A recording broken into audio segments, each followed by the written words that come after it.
कभी आप ब्रह्म मुहूर्त में जगे हैं? जगकर देखिए, संध्या होने के पश्चात जब रात्रि का अंधकार सारे संसार को धीरे धीरे अपने अंधकार में निगलने लगता है, तो यही अंधकार ब्रह्म मुहूर्त में भोर होने से ठीक पूर्व तनिक अधिक काला हो जाता है।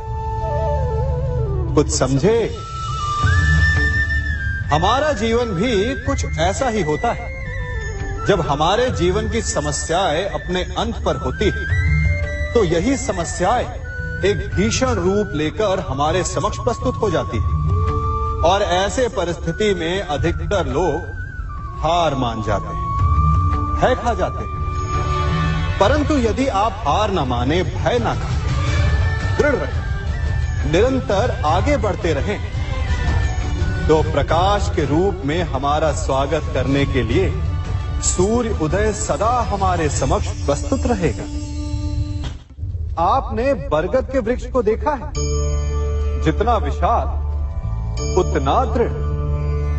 पतझड़ में वो सूख जाते हैं, परंतु दुर्बल नहीं होते, टूटकर गिरते नहीं। और उसके विपरीत दलदल में उपजे वृक्षों को देखिए, वो दिखने में तो बड़े होते हैं, पतझड़ आए या शीत सदा हरे भरे होते हैं, परंतु इतने दुर्बल होते हैं कि जल धारा के हल्के से वेग से वो गिर जाते हैं।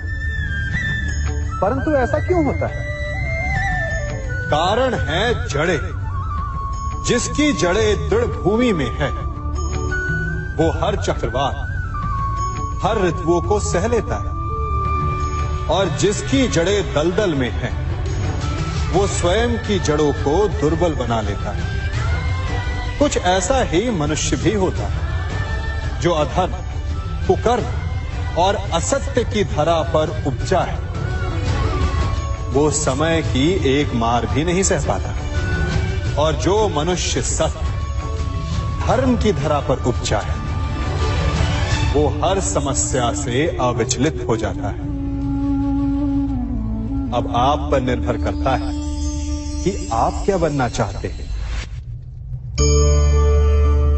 हमारे जीवन में मित्र और शत्रु बड़ा महत्व रखते हैं। यदि गंभीरता से सोचा जाए तो ऐसा कोई क्षण नहीं जब हम अपने मित्रों के बारे में ना सोचते हो या फिर अपने शत्रुओं के बारे में।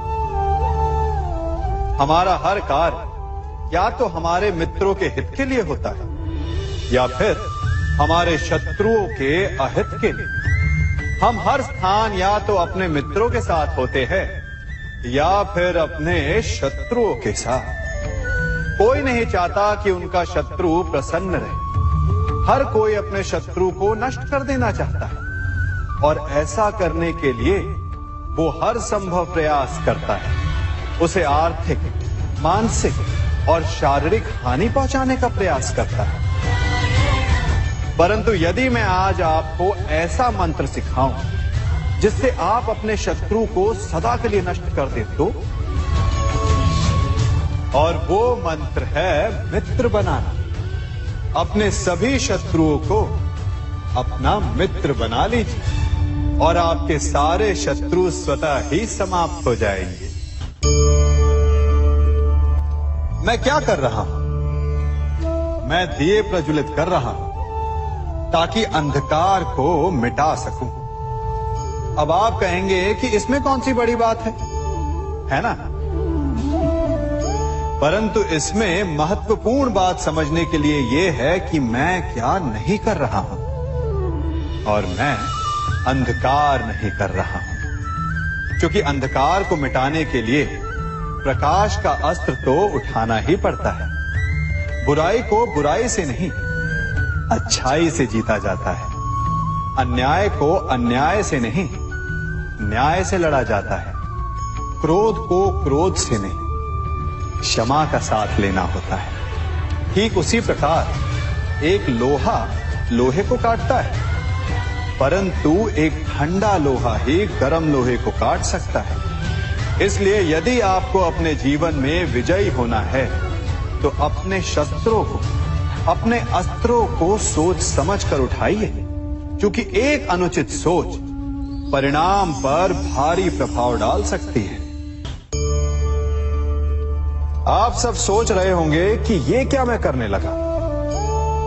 मैं इस पौधे को जड़ से उखाड़ रहा हूं। आश्चर्य हो रहा है ना कि एक पौधे को उखाड़ना या काटना ना केवल एक अपराध है अपितु पाप भी है। तो फिर मुझे ऐसा करने की क्या आवश्यकता पड़ गई? क्योंकि कई बार विनाश ही सृजन तक पहुंचाता है। यदि नया भवन बनाना हो तो पुराने भवन को गिराना पड़ता है। व्यवस्था को परिवर्तित करने के लिए क्रांति लानी पड़ती है। और उसी प्रकार यदि किसी वृक्ष या किसी पौधे की जड़ों में घुन लग जाए या उसका मूल सड़ जाए तो उसे जड़ से उखाड़ देना ही श्रेयस्कर होता है, ताकि उस स्थल पर नए पौधे उपज सके। युद्ध करना पर्याय नहीं, परंतु कभी कभी शांति के लिए युद्ध करना आवश्यक हो जाता है। संसार में सबसे श्रेष्ठ क्या है? फूल या कांटे, प्रेम या घृणा, संपन्नता या दरिद्रता, मित्र या शत्रु? बताइए। अब आप भी कहेंगे कि भला ये कोई पूछने की बात हुई? अवश्य, फूल, प्रेम, संपन्नता और मित्र ही श्रेष्ठ है। परंतु क्या आपने अपने जीवन में कभी सोचा है कि हर एक भाव, हर एक वस्तु, हर एक घटना का एक गुण धर्म होता है? त्वचा पर जलन करने वाले फूलों से अधिक श्रेष्ठ वो कांटे हैं जिनसे आप अपने घर की बाढ़ बनाते हैं ताकि वन्य पशु आपके भीतर ना आ सके। वो प्रेम श्रेष्ठ नहीं जो आपको अंधा, लोभी, पक्षपाती बनाता। वो घृणा श्रेष्ठ है जो आपको नया मार्ग दिखा दे। वो संपन्नता श्रेष्ठ नहीं जो आपको कृपण बना दे, मतदान बना दे। वो दरिद्रता श्रेष्ठ है जो आपको जीवन में परिश्रम करने की शिक्षा दे। कुविचार देने वाले, बुरा मार्ग दिखाने वाले मित्रों से अधिक श्रेष्ठ वो शत्रु होते हैं जो हमें जीवन का लक्ष्य दे दे। इसलिए अपने जीवन में हर वस्तु, हर भाव, हर घटना के गुण धर्म को पहचानिए और उसके पश्चात अपना चयन कीजिए। स्वर्ण। हम सभी को अपने जीवन में स्वर्ण से कभी ना कभी कुछ ना कुछ थोड़ा या अधिक मोह होता ही है ना? परंतु क्या आपने कभी सोचा कि स्वर्ण को प्राप्त कैसे किया जाता है? जब भूमिगत खदानों से स्वर्ण को निकाला जाता है तब वो एक पाषाण की भांति होता है। ऐसा पाषाण जिससे आप किसी को भी मार सकते हैं, परंतु उसे आभूषण के रूप में स्वयं के शरीर पर धारण नहीं कर सकते। यदि उसे आभूषण बनाना है तो उसे लंबी यात्राएं करनी होती है। उस पाषाण को पिघलना होता है। सुनार के हथौड़ी की अनेकों चोटें खानी पड़ती है। फिर काट छाट और उसके पश्चात जाकर वो ऐसा आभूषण बनता है जो हमें वर्षों तक, सदियों तक लुभाता रहता है। इसलिए यदि आपको समय पर विजय पानी है तो स्वयं के निर्माण पर समय देना होगा। हम सभी सुनते आए कि जो वीर होता है, साहसी होता है, शौर्यवान होता है, उसके समक्ष सारा संसार झुकता है। वीर भोग्य वसुंधर। परंतु वीरता है क्या? शौर्य क्या है? साहस क्या है? साहस युद्ध नहीं, वीरता विजय नहीं, शौर्य कभी ना गिरना नहीं। साहस किसी चुनौती के समक्ष खड़े होने का भाव है, तो वीरता उस चुनौती को उत्तर देने के लिए पूर्ण परिश्रम लगा देना है। और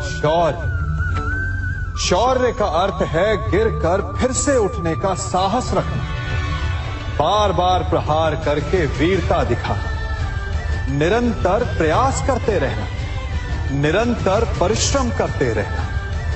इसलिए विजयी होने से अधिक महत्वपूर्ण है शौर्यवान होना, क्योंकि जो शौर्यवान है उसे विजय मिलना निश्चित है।